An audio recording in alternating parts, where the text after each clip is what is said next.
মাদ্রাসার প্রতিটা ছাত্র যারা মাদ্রাসার থেকে বের হয় লেখাপড়া করিয়া, তারা প্রত্যেকেই হলো এক একটা পারমাণবিক বোমা। আণবিক বোমা কিন্তু না, পারমাণবিক বোমা। আজকে খুব গুরুত্বপূর্ণ একটা আলোচনা হবে। আলোচনাটা হলো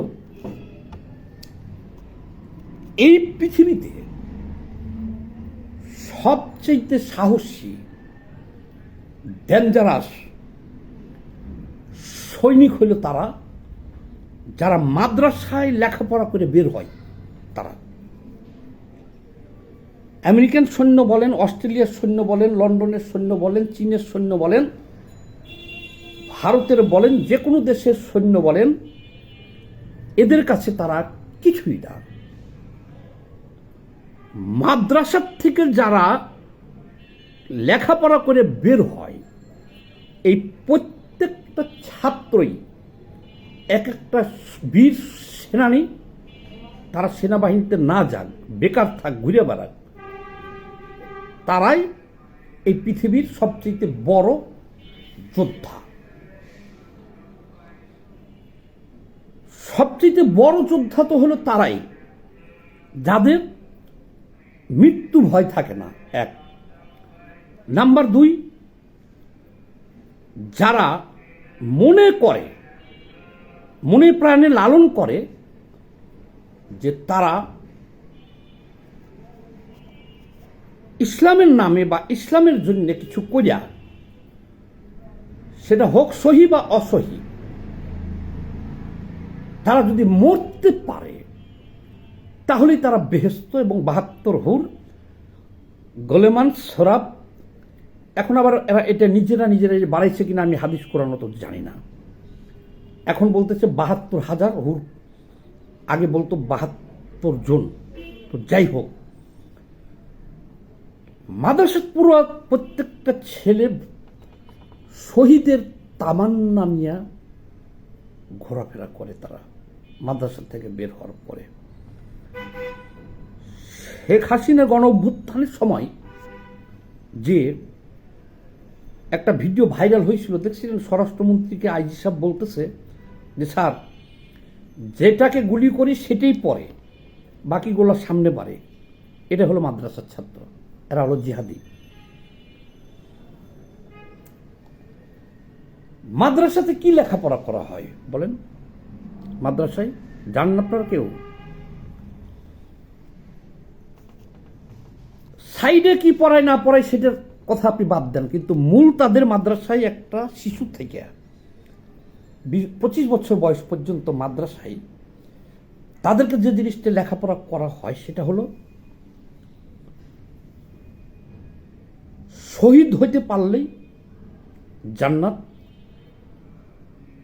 হযরত ওমরের সাথে, আবু বকর সিদ্দিকের সাথে, শেষ নবী হযরত মুহাম্মদ সাল্লাল্লাহু আলাইহি সাল্লামের সাথে, এবং প্রথম কাতারে থাকতে পারবে হাসরের মাঠে, এবং বিনা হিসেবে লগে লগে বেহেশত, কোনো হিসাব নাই। সাহাবাদের সাথে তাদের স্থান আলাদা। এই শহীদি তামান্না নিয়ে তারা ঘুরে, তারা মৃত্যু ভয় করে না, কারণ তারা ঘুরেই তো মরার জন্য।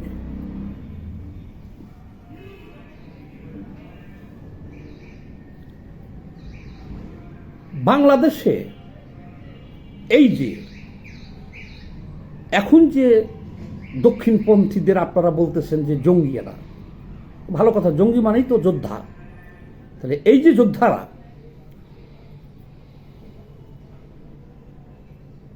এদের হঠাৎ করে এত উত্থান। বাংলাদেশে 5 লাখের অধিক মাদ্রাসা আছে। এই মাদ্রাসাতে 50 বছরে যারা বের হয়েছে, 54 বছরে, তারা এখন দেশের অর্ধেক। 50 বছরে মাদ্রাসা থেকে যেটি বের হয়েছে, এরা দেশের অর্ধেক। 20 কোটির মধ্যে ধরতে পারেন 10 কোটি বা 8 কোটি এরাই। আচ্ছা, সব বুড়া থুড়া হয়ে গেছে, কিন্তু এখন যেটি দাপাইয়ে বেড়াইতেছে রাস্তায়, দেখতেছে ইয়াং জেনারেশনেরা, এই সব মাদ্রাসার থেকে মাদ্রাসা পড়ুয়া সব এরা কাউকে ভয় পায় না। এরা এক একটা হলো পারমাণবিক বোমা। কিভাবে পারমাণবিক বোমা? আণবিক বোমা বলেন, পারমাণবিক বোমা বলেন, আর ককটেল বলেন, যে বোমাটাই আপনি বলেন, বোমার ধর্ম হইল বাস্ট হয়ে যাওয়া, অর্থাৎ আগে নিজে মরে যায়। আচ্ছা, বোমা একখানে যে বাস্ট হয়, সেই বোমাটা কি অক্ষত থাকে? মরে বোমাটাও শেষ হয়ে যায়, তার চারপাশে যা আছে সব ধ্বংস করে নিয়ে যায়। প্রতিটা মাদ্রাসার ছাত্র শহীদি তামান্না নিয়ে ঘুরে। যে লোকটার মৃত্যু ভয় নাই, তারা কি যুদ্ধের মাঠে যে ফিরবে? যেমন ধরেন, এই যে ভারতে কিছুদিন আগে ডাক্তার, ইঞ্জিনিয়ার পর্যন্ত তারা এই মতাদর্শের লোক কত বড় হামলা চালাইল। আমাদের গুলশানে হলি আর্টিজেনে দেখছেন হামলা যে চালানো হয়েছিল, অনেক বিদেশিকে মারা হয়েছিল, তারা নিজেরা ধরা পড়ছে, মারা গেছে। আমাদের বাংলাদেশ থেকে এখন অনেকেই মাদ্রাসা পড়ুয়া এই সাহসী বীর সৈনিকরা পাকিস্তানে যুদ্ধ করতেছে। টিটিপি, আপনারা যারা বিভিন্ন পত্রিকায় দেখতেছি, লিখতেছে যে টিটিপি জঙ্গি সংগঠন, কিন্তু তারা তো তাদের প্রদেশ, সিন্ধু প্রদেশ পাকিস্তান থেকে স্বাধীন করার জন্য তারা লড়াই করতেছে। কিন্তু তাদেরকে জঙ্গি বলতেছে এই কারণে, তারা ওই যে মুখোশ টুখোশ পইরা আত্মগোপনে থাকে হামলা করতেছে, যুদ্ধ করতেছে। সেখানে পর্যন্ত আমাদের বাংলাদেশের এই মাদ্রাসা পড়ুয়া সন্তানরা গেছে। কিছুদিন পর পর খবর পাই যে কয়জন মারা গেছে।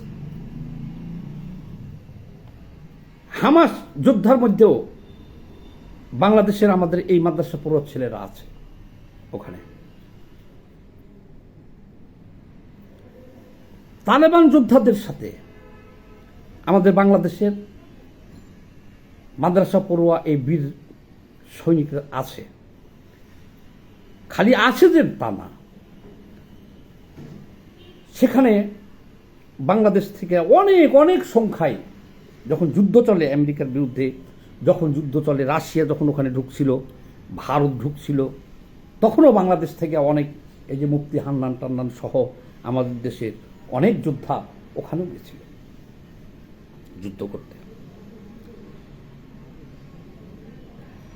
এই পারমাণবিক বোমাগুলোর ব্যাপার হলো কি দেখেন, তালেবানের কথাই বলেন, সব হলো মাদ্রাসার ছাত্র তালেবান যোদ্ধারা। সেই তালেবান রাষ্ট্রে সোভিয়েত ইউনিয়ন ঢুকছিল সৈন্য নিয়ে। ভিডিও বড় হয়ে যাবে, সংক্ষেপে বলি। 90-এর দশকে ভারত ঢুকছিল, তারপরে আবার আমেরিকা 20 বছর ধরে কুবাইছে সমানে। পুরা আফগানিস্তান এই 20-30 বছরে তামা তামা হয়ে গেছে। আফগানিস্তানের কোনো মাটি নাই। বলতে পারবেন যে মাটি আছে? কত বছর? 25-30 বছর 2 ধাক্কায় যুদ্ধ চলছে।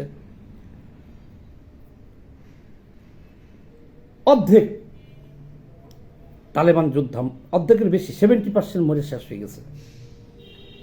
কিন্তু তারপরে যে 30% আছে তারা জীবিত ছিল, প্রায় 50% মারা গেছিল, আর বাকি 50% তারা পাহাড়ে, জঙ্গলে, নদে চলে গেল আমেরিকার মতো একটা রাষ্ট্রের বিরুদ্ধে।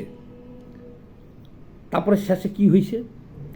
আমেরিকা বলছে বাবা মাপ চাই, এদেরকে মারতে গেলে সমস্ত মেরে ফেলতে হবে। তারপরে যদি কব্বরে থাকে অর্ধজীবিত অবস্থায় কেউ বা পলাতক থাকে, সেটাও দেখা যাইতেছে একটা বোম বুকে বাইন্ধে নিয়ে উঠে দাঁড়ায় যে বোকা। অর্থাৎ এই দেশে আমরা শান্তি আনতে পারবো না, আমরা জায়গা। শেষে কিন্তু তারা পলাই গেছে। হামাস যোদ্ধা যারা, আইএস যোদ্ধা যারা, আল কায়দার যোদ্ধা যারা, হিজবুত তাহরির যোদ্ধা যারা, দেখছেন ওই যে সাটারিস ভার্সেসের লেখক যে ছিল, আমাদের এক যোদ্ধা ভাই পারমাণবিক বোমা আমেরিকার বুকে তাকে হাজার হাজার লোকের সামনে দেয়া ছুরি দিয়া মারে দিছে, তাই এক চোখ হারাইছে, বাইচে গেছে। লন্ডনে মাঝে মধ্যে দেখি আমাদের এই ভাইরা, এই যোদ্ধারা, এই একটা মতাদর্শ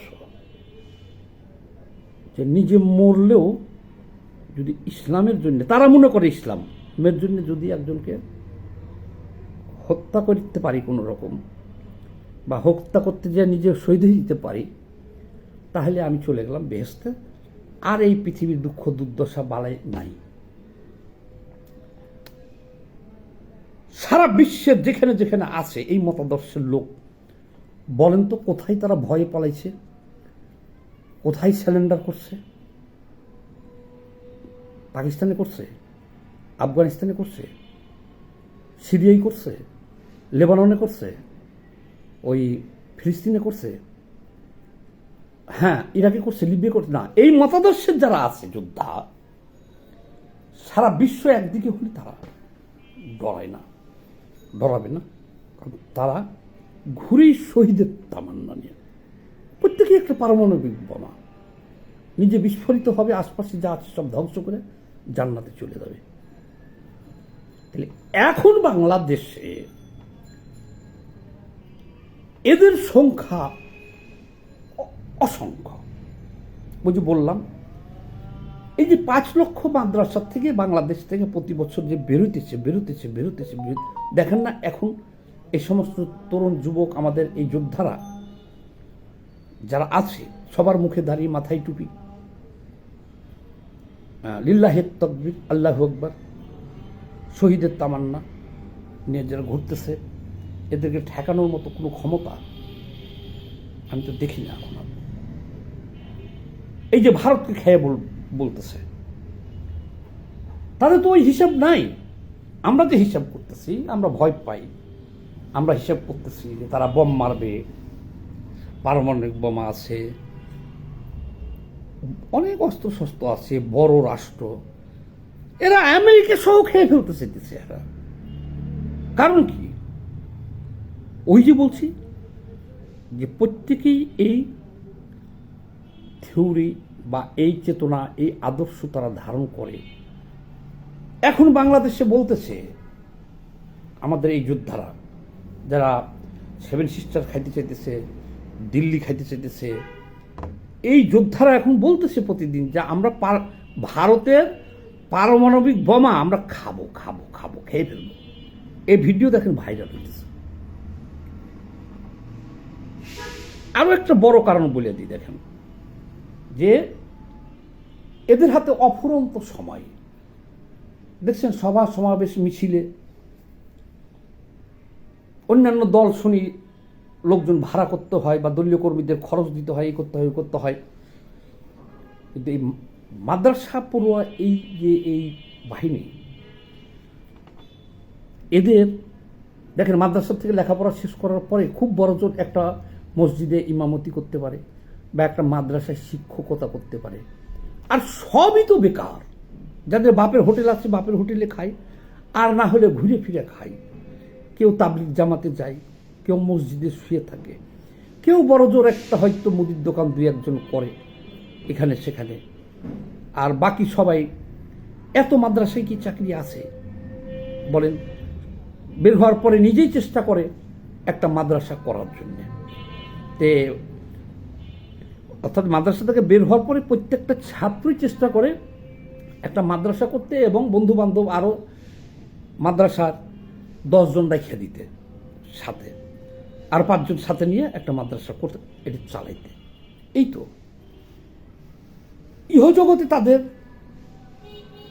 শিখছে এইটা, আর কিছু করারও নাই, চাওয়ারও নাই। তাদের বাড়ি গাড়ি চাওয়ার কোনো চাওয়া নাই, চাওয়ার সুযোগও নাই। তাহলে এই মাদ্রাসা থেকেই যারা বের হইতেছে, তাদের মূল চাওয়াই কিন্তু এই পৃথিবীর আর স্বাভাবিক মানুষদের মতো কম্পিটিশনে যে বাড়ি করা, গাড়ি করা, নারী করা, এটা তাদের পক্ষে সম্ভব না, এবং তারা এই প্রতিযোগিতায় অংশগ্রহণ করে না। তারা এই পৃথিবীতে প্রতিষ্ঠিত হওয়ার সুযোগ তাদের নাইও, তারা এই প্রতিযোগিতা খুব রেয়ার, 2-4 জন ছাড়া নাই। তখন তারা কি করে, কোনো রকম জীবিকা নির্বাহ করে। আর বিবাহ, হ্যাঁ, তারা 3-4টে বিবাহ, 4টে পর্যন্ত বিবাহ করে। আমি দেখেছি হয়তো স্ত্রী এমন এমন জায়গায় বিবাহ করে যে স্ত্রীটা একটা মাদ্রাসায় শিক্ষকতা করতেছে বা একটা কিছু করে, তাকে খরচ দিতে হয় না। 4টে বিবাহ করলাম, 4 জায়গার থেকে উল্টো আরও কিছু কিছু পাইলাম। আর আর্থিকভাবে কিছু সলভেন্সি এদের হয়েছে, যারা অজি বক্তা হইতে পারছে, অজি হুজুর যারা আছে। কারণ সবাই তো আর অজি হুজুর হয়ে গেলে কে কারে ডাকবে, তাই না? সবাই তো বিখ্যাত হইতে পারে না, সবাই ডাকে না, কে কারে ডাকবে? এখন বাংলাদেশে এই হলো অবস্থা। এই পারমাণবিক বোমার সংখ্যা হলো এত, কাজেই এই দেশে ইসলাম কায়েম হবে না তো কি আমেরিকায় হবে? পশ্চিমবঙ্গ, ভারত যুদ্ধ করা লাগবে না, অটোমেটিকলি আমাদের হাতে চলে আসবে। কারণ পশ্চিমবঙ্গে এখন হিন্দু মুসলমানের যে ডিফারেন্স আছে, মুসলমানরা 4টে বিবাহ করে, কেউ 3টা করে, সন্তান সন্ততি 8টা 10টা 9টা নাই। হিন্দুরা তো এটা পারবে না। আগামী 20 বছরের মধ্যে দেখবেন মুসলমান ওখানে সংখ্যালঘু থাকবে না, তারা সংখ্যাগুরু হয়ে যাবে। সংখ্যাগুরু হয়ে গেলে সেখানে আবার ইসলামী জিহাদ আরম্ভ হবে এবং সেটা অটোমেটিকলি আমাদের মুসলমানদের দখলে চলে আসবে। এই জন্য বলছি, যাই হোক, ভিডিওটা অনেক বড় হয়ে গেছে, একটু বেশি বেশি করে সবাই শেয়ার দিয়ে দেন। এই ভিডিওটার মূল লক্ষ্য হইল যে ভারত যে আমাদেরকে ভয় দেখাইতেছে, তাহলে কাদের ভয় দেখাইতেছে? যাদের মৃত্যু ভয় নাই, এরা ভয় পাবে না, এদের ভয় দেখে কোনো লাভ হবে না। নারায়ে তাকবীর, আল্লাহু আকবার।